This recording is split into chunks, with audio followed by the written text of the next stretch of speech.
Hi guys! This is Summer Susie. Welcome to my channel! Ngayon po, magluluto ako ng ginisang sayote with pork. O, diba guys? Easy lang ngayon ang ating putahe. O, diba? Start na tayo guys. So, ang uunahin natin guys, iba-brown natin itong ating pork. Ayan. So, hintayin natin guys na magba-brown ito guys, okay?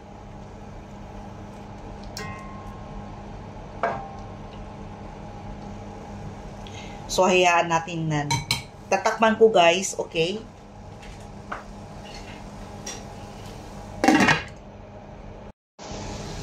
So, guys, i-check natin. Ayan.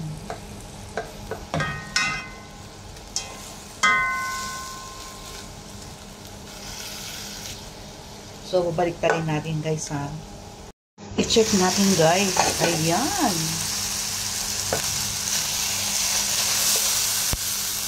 Medyo nagba-brown na.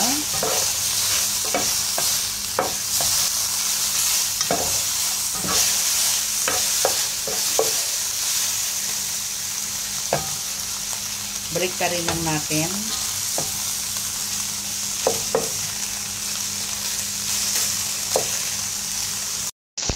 Guys, dadagdagan natin konting oil.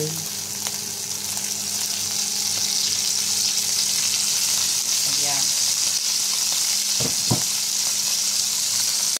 Check natin.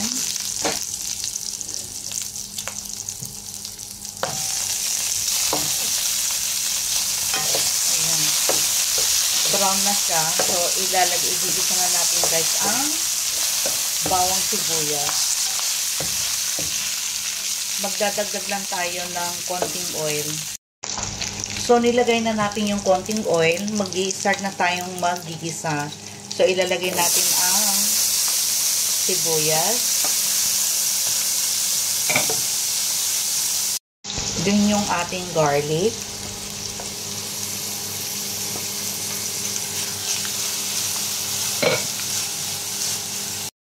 Then yung ating kamatis or tomato. Then, paghaluin na natin ang ating karne.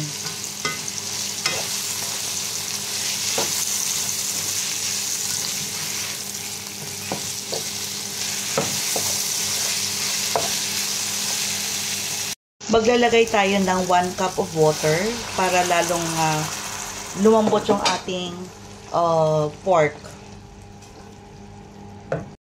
Check natin guys.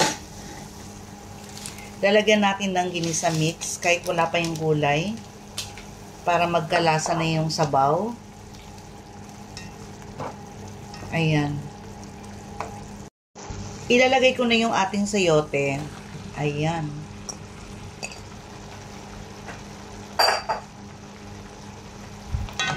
Then halo-haloin.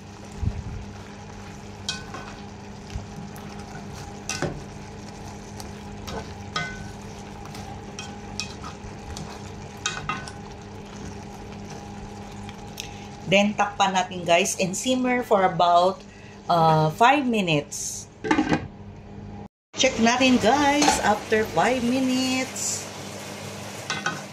Ayan.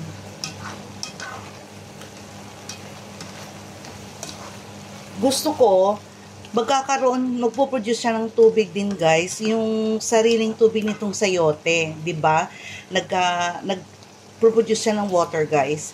So, lalagyan na natin ng oyster sauce. Ayan, mga 1 kutsara. Then, ihahalo natin.